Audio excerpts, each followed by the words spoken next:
Hello everyone. तो आज हम आपके अपने इंग्लिश बाबा चैनल में पढ़ने वाले हैं सीबीएसई क्लास 10 ज्योग्राफी का चैप्टर जिसका नाम है एग्रीकल्चर। यह है इसका पार्ट 4। अगर आपने अभी तक पिछले 3 पार्ट नहीं पढ़े तो पहले वो पढ़ लेना, तब ये पढ़ना। यहाँ मैंने अपना नंबर दे दिया और आप मुझे इंस्टाग्राम पे भी फॉलो कर सकते हो englishbaba.eb। तो अब हम बात करेंगे अपनी दूसरी क्रॉप की, जो कि है शुगर केन, और शुगर केन को कहते हैं गन्ना। ठीक है, तो शुगर केन को क्या चाहिए मेरे भाई? शुगर केन को चाहिए requires hot and humid climate. किस तरह का क्लाइमेट चाहिए? हॉट एंड ह्यूमिड क्लाइमेट चाहिए। और इसे टेम्परेचर कितना चाहिए?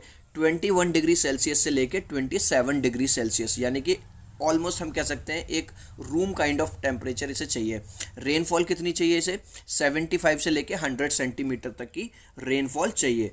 और बड़े बड़े खेतों में छोटी छोटी बातें गन्ने के खेत में होती रहती हैं भाई साहब। प्रेमी जोड़ों के लिए बहुत बढ़िया होता है ये खेत।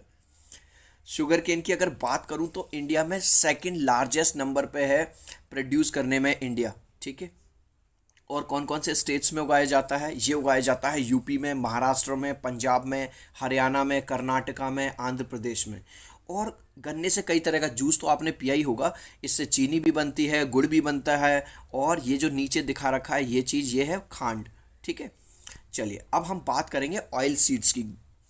Oil is produce from many kind of seeds. जो तेल है वो कई तरह के बीजों से निकाला जाता है। बिल्कुल सही बात है, जैसे यहाँ पे मैंने दिखाया हुआ है आपको कि सरसों के बीज से सरसों का तेल। ठीक है, एग्जाम्पल देख लीजिए, ग्राउंडनट है, मस्टर्ड है, सोयाबीन है, कॉटन सीड है। और यहाँ पे मैंने कुछ इनके डायग्राम्स भी लगाए हुए हैं ताकि आपको समझने में आसानी हो।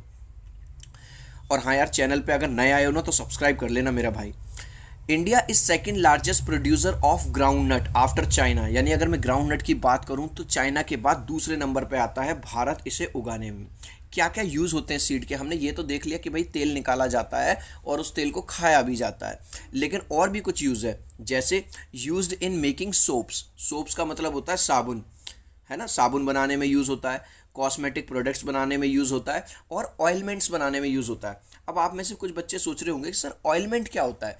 ऑयलमेंट होता है, जैसे आपने देखा हो आपकी दादी नानी कहती हैं भाई सिर में दर्द हो रहा है, हमारे घर में एक काला तेल रखा है वैद्य जी का। तो तरह तरह की दवाइयाँ भी बनाई जाती हैं। अब हम बात करेंगे चाय की।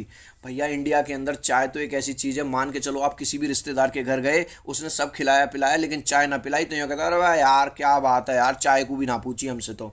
और दूसरे देश में भाई साहब एनर्जी ड्रिंक चलती हैं ऐसी, रेड बुल ये फलाना। और हमारे देश की जो एनर्जी ड्रिंक है ना वो है चाय। तो India is third largest producer of T. याद रखना, तीसरे नंबर का है। ठीक है, सबसे ज़्यादा प्रोड्यूस करने में चाय को। कहाँ कहाँ उगाते हैं? आसाम में, वेस्ट बंगाल में, केरला में, उत्तराखंड में, त्रिपुरा में और मेघालय में।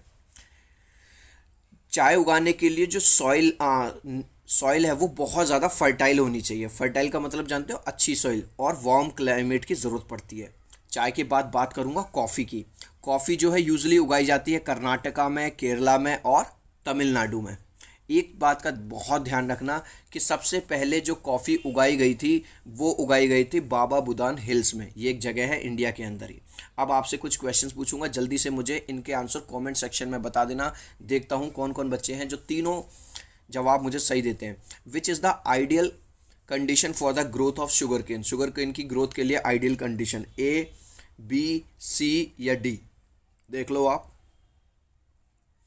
चलिए मुझे इसका आंसर दे देना आप कमेंट सेक्शन में।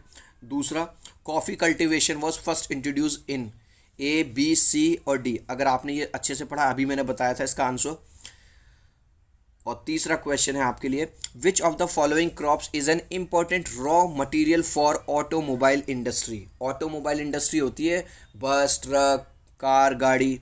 इनके लिए कौन सी चीज़ है ज़रूरी सबसे ज़्यादा? Following crops, pulses, ragi, rubber, none of the above. अब ये मत सोचना सर इसका जवाब तो आपने दिया नहीं है ऑलरेडी। अब यार ये तो बच्चा भी बता देगा। चलिए इंतज़ार करूँगा आपके आंसर्स का कमेंट सेक्शन में। और मैं आप सबको बता दूं, इंग्लिश बाबा चैनल पे English, Hindi, science, social science, maths और कंप्यूटर मतलब सारे सब्जेक्ट्स आ चुके हैं। मिलता हूँ आपसे नेक्स्ट पार्ट में। बाय।